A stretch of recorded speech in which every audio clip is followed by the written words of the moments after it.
Top 100 players in the SEC. We asked everybody at Locked On, and they voted how many Georgia players made the list, where do they come in, and nobody's disrespecting Georgia, are they? Next on the Locked On Bulldogs podcast.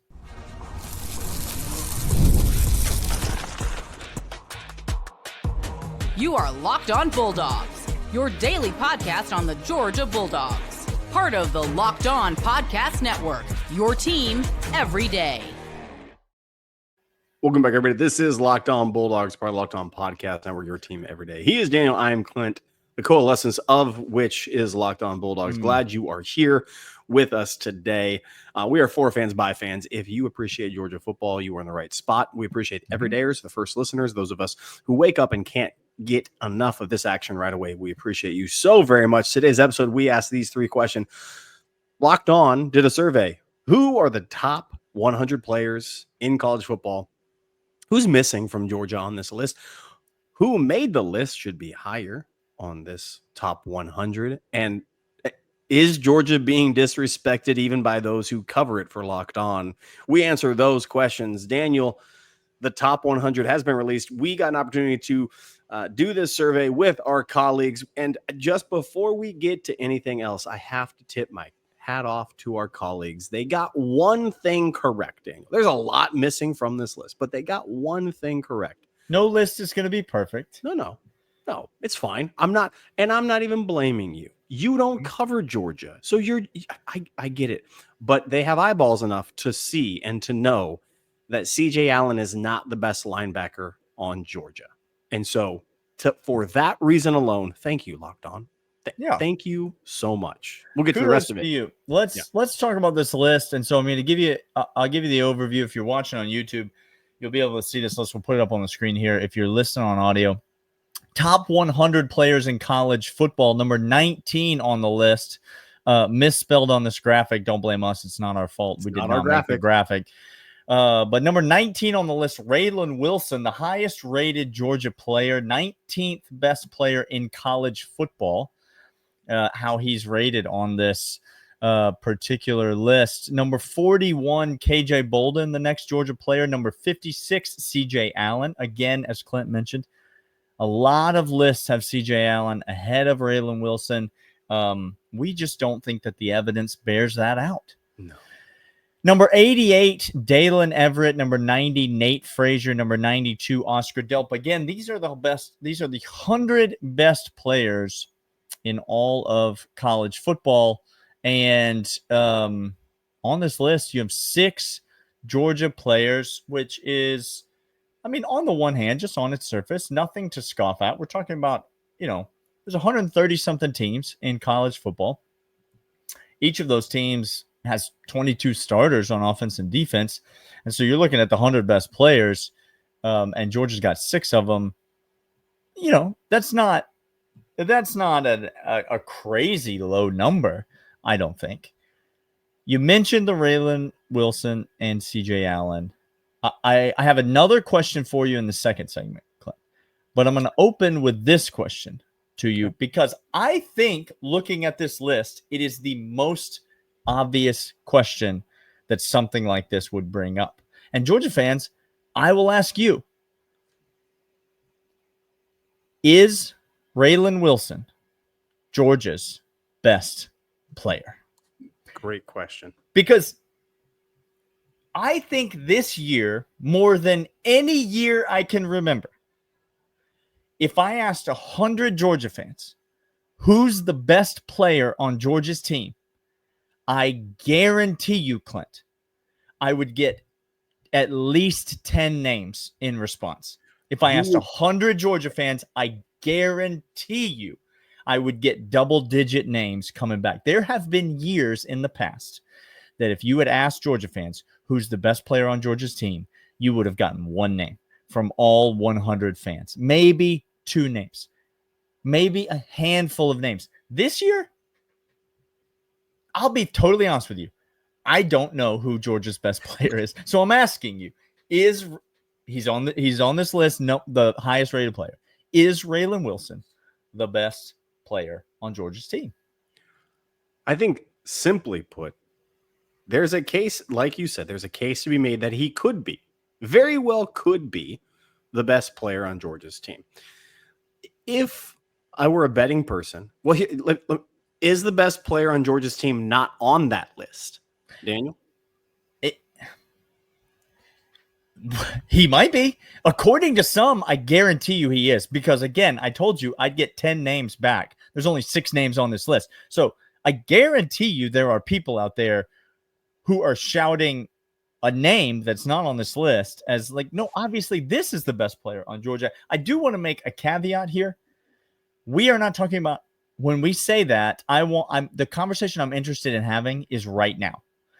Not potential, not how good are they going to be one day, not what are our hopes for them. No. I'm talking about right now. If you line it up, Jalen Carter was the best player on Georgia's team that year. Unequivocally. Who's the best player on Georgia's team this year? And I think to answer that question, right now, the best player on Georgia's team as of today can't be Raylan Wilson. It can't be the name as of right now, simply because last year he didn't show that. There was a question, is CJ Allen or Raylan Wilson? Is Justin Williams going to be that guy? So I think the 2 names that I'll go ahead and say, because transfer portal is Branch electric, can Noah Thomas again, those are the maybe, could be, should we, I don't know. The 2 names right now to date that have shown me something with experience are KJ Bolden and Nate Frazier. These are the 2 names of the best players that Georgia has on offense and on defense. KJ Bolden might well up just mess around and be all SEC safety, the number 1 safety in the nation by the end of the year. I have very little reservation on claiming that to be a high possibility, because I think he can be. The talent's there, the skill's there. The last 2 games of the season, I saw him completely take over. Yeah, he'll be listed among them. He will be listed among the best safeties in all of college football. Correct. For sure. Nate Frazier, likewise. Spurts. He didn't get the volume, injury there, a weird offensive line, and Carson Beck being a complete head case liability made this offense completely thrown over. But if you're talking, again, what Kirby Smart wants to do, you're telling me Nate Frazier and the skill that he came in with, beating out lots of guys. Game 1, Daniel, when we saw him bust that 40-yarder, and we all said, oh, this is what we're talking about. Hello. Now, with Kirby Smart's emphasis on running the football once more, getting an identity back with that, he's already shown the skill. Now I have a coach backing his play of what he wants to see happen around this offense. For me, those are 2 names that I would put down, Daniel. I don't hate either of those names. I really don't. I think you could make a strong case for Raylan Wilson, though. I really do. I think you could make a strong case for him. I think you can make a strong case for a transfer. Yep. I think you can make a strong case for Zachariah Branch as the best player on Georgia's roster. You could. I think you can make a strong case for Gunnar Stockton as the best player on Georgia's roster. I think you can make a strong case for a lot of guys as the best player. Kristen Miller comes to mind. Kristen Miller not being on this. We'll talk about him in a second, but hello. Yeah, I think you can make a strong case for him. There's a lot of names, but I think the conversation itself brings up another question that I will want to ask you right after we get to these. And these are, in fact, 5-hour energy. Time to fuel up. And it starts with 5-hour energy transfusion. It brings a bold grape, ginger, and lime flavor to your favorite golf drink, minus the alcohol, into a quick, energizing shot. Whether you're sinking birdies or just making memories with friends. Just to be clear, when he says shot, he means something that you drink, not something you inject directly into your veins. We've been told to clarify that. Okay, let's be honest. Some days on the course, or if you just need a little extra boost. And look, Daniel and I have some ridiculous golf stories. We've seen some shots go in that we shouldn't have, and that bolt of energy. Saw a guy throw a driver 50 yards the other week. Wild times out there. Mm-hmm. You get that same oomph, but without watching a guy throw a driver, you can just go ahead and get in transfusion from 5-hour energy. If you go to 5hourenergy.com today, that's the number 5hourenergy.com, you can use my promo code LockedOnGolf to receive 20% off your order. This is only valid until September 30th on one order and cannot be used with other promotions. This code is not good on subscription orders. Whether you're meeting with friends or trying to turn 18 holes into 36, get the energizing boost you need to power through. Order transfusion flavored 5-Hour Energy shots today. Again, for the sake of clarity, not something that you inject intravenously. And Clint out here giving away his promo code, his personal promo code, which I'm helping God you out. bless him. God bless him. Also, I don't care. I'm not selfish. The man is a giver. He is a giver. Just remember. We're talking about this list, and I'm filled with questions, Clint. But yeah, our conversation in segment 1 prompted this in me. We all know people are down on Georgia this year. They're not going to admit that when Georgia gets back to the SEC championship game, makes the college football playoff again. No one's going to have ever doubted Kirby Smart. Yeah. But we all have read it this offseason. We've all seen it. We all know that everyone's down on Georgia this offseason. Yeah. Is the fact that we don't know who Georgia's best player is? Your question. Is there any world in which that's good news? Or is that definitely at least a cause for reservation to temper your excitement about this Georgia team? Because I think we could all agree there's not a consensus number best player on this team. You couldn't even get a consensus top 5 at times if you polled the Georgia fan base. Is that a concern if you're a Georgia fan? Is that a concern for you, Clint? One, not a concern for me at all. Okay. And here's why. I'm going to go this is very simple, and I'm a simple-minded person, Daniel. He's generous and he's simple. I drive an F-150 circa 86, just like Gunner, okay? I like historical data. I like things that when people tell you who they are, believe them. You're friends with somebody for years and years and years. You're like, okay, I know why. You're with somebody for years and years romantically. Okay, I know why. The teams of the past 3 years that have won national championships, Daniel, have not had a bona fide number one. Even Ohio State last year. Because you could say they're wide receivers, but that wasn't the reason they won. Daniel? No. Okay. No. There are other players, the transfer portal, the floor raising up and having an incredible run game and an incredible linebacking core is what won them the championship. Michigan, you want to tell me JJ McCarthy was really the best player on the field at that time? Nope. You want to tell me the running back was? Nope. There were 5 guys, Michigan, defensive tackle, linebacker, cornerback, running back. You can go around. And I would even argue, you could say Jalen Carter. Yeah. He's one of one, and we won't see that. You talk Brock Bowers. That's one of one. You'll never see him again. Okay. Those are the anomalies. The exception is teams that are teams. Notre Dame's, Ohio State's, Michigan's, even Georgia's defense. Because who's the best of that group? Jalen Carter. Yeah. Maybe Jordan Davis. Yeah. Nakobe Dean. Yeah. All of them played a role in certain regards. And they cycled through. Kirby likes depth. Kirby likes speed. So for me, it's not a reservation based upon Georgia's success.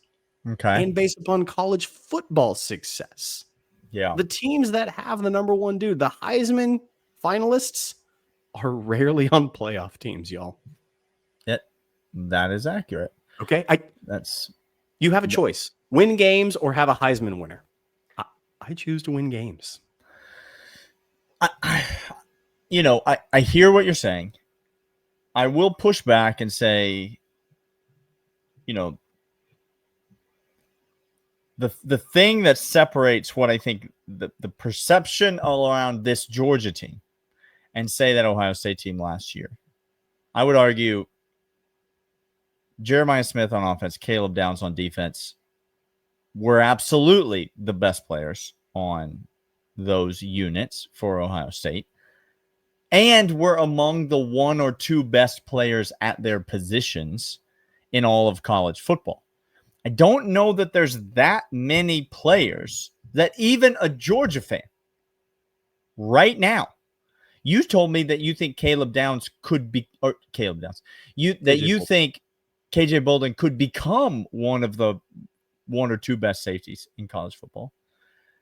But even as a Georgia fan, like, I will look you in the eye and tell you, I don't know if right now, with a straight face, I could tell you that Georgia has a single football player who is one of the 1 or 2 best players at his position in all of college football. I don't think we have it.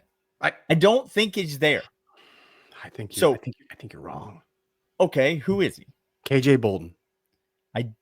I do not think that KJ Bolden right now is one of the 2 best safeties in college football. I do not think that. I do. I do not think that is fair. I think that's a projection. I don't think based on performance that there is any way that we could Dalen make Everett? that claim. I think Dalen Everett has played well at corner. Is he top 5? He might be top 5 in college football, but again, top 5 is good. But, and I get it. Like, you don't always have that. You don't, like, there are teams that don't always have that. And maybe you could go to Michigan. I think some of those Michigan defensive linemen were one of the 2 best players at their position. I think some of those Michigan offensive linemen, the year that they won the title, one of the 2 best players. I also think their assistant coaches who were cheating in the stands, they were among the best at their positions. Really quick, for the Mickey Mouse title that they stole. Mickey Mouse. Just imagine being a grown man. Who's playing costume and dressing up and doing fake false identities to get into games with minors. I'm literally saying what happened. I'm not using hyperbolic statements. No, he's not trying to make it sound worse than it was. That is a shot-for-shot recap of what they did to win a national championship. All right. One last question from me, Clint, and then in the third segment, I'm interested to hear your questions for me. I'm gonna pull this list back up if you're watching on YouTube. A thing that really jumps out to me when I look at this: 6 players, again in order: Raylan Wilson, KJ Bolden, CJ Allen, Dalen Everett, Nate Frazier, Oscar Delp. Top 4 players on this list for Georgia are defensive players. Yes. Playing on the defensive side of the ball. Yes. The only 2 offensive players that come in on this top 100 list are both in the 90s. They are Nate Frazier and Oscar Delp, who I do not think are the 2 best offensive players on Georgia's roster, by the way. Nope. Top 4 players are on the defensive side of the ball. Is it fair? Is that an accurate representation of how, and I hesitate to use the word that has such a negative connotation, but how skewed the discrepancy between defense and offense on this Georgia team is going to be? Is that a fair picture of what we're going to be looking at in 2025, where the top 4 players on Georgia's team are all on defense before you get to the first offensive player? Is that a fair representation of how skewed the gap is potentially going to be between this defense and this offense in 2025? I think it's a fair representation of people's perception of talent. That is what I think it's a fair. Okay. Interesting. I think it's a fair perception of people's talent, because again, offensive side of the ball, we're not going to have a guy who gets 1,000 yards. So sorry, we're not going to have a receiver that's going to have 70 catches. Sorry. Mm-hmm. And by the way, when we were winning championships not too long ago, this was the team. The team was this composition. And before Brock Bowers became Brock Bowers, no one knew it at tight end. We knew Jalen Carter. We knew those names on defense. Yeah. And we have those. Plus Jordan Hall. This is one of our deepest defenses, not ceiling, but deep as defense. Because the Christian Miller being up there instead of or Christian Miller not being on this, but should being on this list. KJ Bolden, Dalen Everett. Defensive has dudes across every single spectrum. I think it is indicative of what people understand, and even dog fans understand about this offense. Gunnar Stockton's going to take shots. Noah Thomas, Colby Young, all the rest of them, I think, are going to get chunk plays. But make no mistake, this is indicative of what Kirby wants to see happen. Stop the run the ball. And the team manifests that. I'm fine with it. It's not an indication of success of scoring points or passing offense or dynamic. Not that at all. These are the dudes. Yeah. And I embrace it. All right. Well, it's going to be interesting. I think we're both optimistic about this Georgia offense, but that is certainly not the perception, as you said out there. We're going to get to Clint's final thoughts or final questions on this list right after these.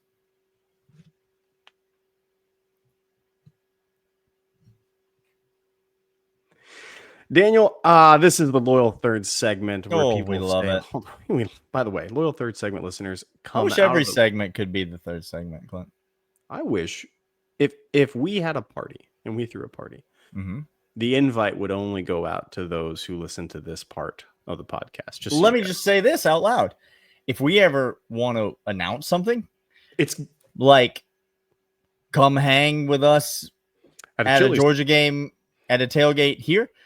It gonna be in the third segment, because these are the only folks we're interested in. That's right. That's right. 100%. Okay, Daniel, I ask you what I want to do now is I want to go through the rest of the list. We hit on the Georgia. You gave us some insight. You asked me some questions.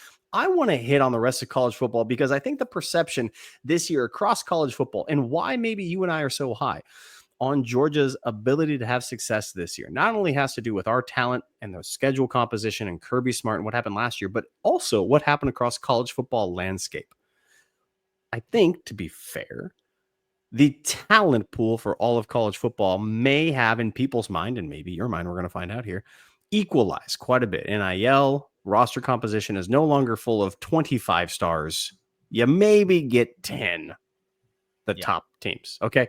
So I want to go through the rest of the list and I want to see your reaction page by page and tell me what's ludicrous and what's not. And we're going to focus on the SEC schools and maybe hit on a couple others. So the first one, Jeremiah Smith, you've mentioned him a handful of times. He as the best wide receiver. I disagree. Yeah, you tried to argue with me, which is insane. But go on. Whatever. Number 2, the aforementioned Caleb Downs. Let's get to some. Number 3, Dylan Stewart, South Carolina, who I think is is above Caleb Downs. That dude is a dude. Other notable SEC, Anthony Hill comes in at 7, Nussmeier at 8, Colin Simmons, linebacker, Texas, and then Keldrick Falk, 10, Auburn. Daniel, that's a lot of SEC names in the top 10. Yeah. What stands out to you from that list? Texas linebackers? What are we doing with these Texas linebackers, Daniel? Listen, I think he's a good player. Like I think Simmons is a good player. I'm not mad in seeing him on this list. He's obviously getting a Texas bump. That's fine. I think that Auburn defensive lineman is also a good player. Let me say this, and I'm not saying this in reference to any particular person, but as a general rule, there are 2 ways to stand out. Go ahead. There are 2 ways to appear elite. Do you understand? And it's just a simple point of principle of life. There's the Michael Jordan way, which is you are elite. That's how you appear elite, because you are him, like plain and simple. Period. Also, if I go and play pickup basketball against my 6-year-old daughter, yes, let me tell you something. First of all, no mercy. She's not going to learn that way. You understand? Like, she's not. Second of all, I'm going to give the appearance of an absolute elite player. Now, What I'm trying to say is What are you maybe if you're a defensive lineman at Auburn, it's easier to stand out among the crowd. Gosh. Because there are not as many good players in the room. And so I'm not saying he's not a good player. I'm not saying Simmons at Texas. I'm not saying Simmons at Texas isn't a good player, but I'm saying sometimes you accumulate all the stats on your team because your teammates are not there. They're not producing at the level. So do I think that there's, but again, I'm on record as saying right now, as a Georgia fan, I don't think you can make the argument that any Georgia players belong in those spots. I just don't. Top 10. No, I don't think you can make the argument. Not today. Let's continue going in with this. Lenore Sellers comes in at 13 on this list. Jeremiah McCoy, Tennessee, 15. Proctor, Alabama, 18. Raylan Wilson at 19. Daniel, I'm going to keep going with this list up until all the way into the 20s. DJ Lagway, 24th on this list. Yeah. Perkins, Ole Miss, 26. And that rounds out the SEC. Of the names on that list, what stands out to you as we go 11 all the way to 30? I'll tell you what stands out to me. Two things. One, what could possibly go wrong at Clemson? What could Cade Klubnik, by the way, comes in at 6 on exactly. this. Peter Woods what at 11. Could possibly go wrong at Clemson? I mean, surely they're not going to blow this, right? They're going to lose to South Carolina. They're not South Carolina's going to beat them. They're going to beat them. Here's the second thing. The second thing is you can say what you want and you can hate this if you want, and this would not go over well on the squad show. I'll tell you that. Well, the perception in college football has firmly shifted. And the SEC is no longer perceived to be as dominant as the SEC was. Now, listen to me. Part of that is because this decade, nobody but Georgia has done a dang thing for the SEC. Oh, no. Okay, so maybe somebody else pull some weight, and then somebody else win a non-COVID title once in a beat a school that is in your weight class on a night bowl game instead of lose to 2 weight classes down. Okay, so that's not helping. The fact that the Big Ten's won back-to-back national championships is not helping. The fact that the Big Ten is bringing in schools like Oregon who are competing at a national level, elevating the status of their conference. The fact that Notre Dame is ascending back into relevance in college football under Marcus Freeman. And again, pointing at myself here, we have something to do with that ascension, making it all the way to the national championship game. There's a lot of non-SEC. I mean, we had an all non-SEC championship game last year, Clint. It was weird. When you look at this list, you see it. You see the respect and it's not just an SEC show. And for whatever it's worth, and this doesn't matter, I don't think you should be upset by that as an SEC fan. I think SEC pride is stupid. I think people who cheer for SEC teams that are not their team are stupid. The actual people, not the act of doing it. I think the actual person doing it is a stupid person. And I think like trying to build yourself up as like it matters that the SEC is the toughest conference. Don't talk to me about spots in the college football playoff. Like play good and you'll get in. Don't play good and you probably won't get in. Pretty simple. Okay. Yeah. Lose to Vandy and you might not get in. Maybe just beat Vandy next time. It's easy. We'll be fine. Win the games, y'all. Beat Vandy. So that doesn't matter to me. Okay. I think it's fun for college football as a fan of just the sport in general, but it is interesting. And we've seen this. We talked about this ad nauseum with NIL. We've talked about this with all the flattening of college football. Yeah. There is a plethora of talent and it is diversified more now than it ever has been. We haven't done these kinds of lists in the past, but I guarantee you, if we had, there are more schools represented in the top 50 than there would have ever been in any year in the last 20 years. Guys, ever. Arizona State Yeah. was selected to finish last in their conference last year. Dead last. Sam Levitt's now the 21st top ranked player. Ahead of DJ Lagway. The highest buzzed about quarterback at Florida since Tim Tebow. By the way, we might talk about this later on in the week. A calf strain is not an injury that you need to write about. Him being in a boot and you getting upset at people for talking about his injury is the biggest nothing burger flex in the entire world. And you're a small human. It's a long off season, Clint. We all need football so bad. Bring us the football now. Bring us the football. We're days away from that. He is Daniel. I'm Clint. Locked On Bulldogs, part Locked On Podcast Network. Your team every day. We'll see you guys next time. See ya.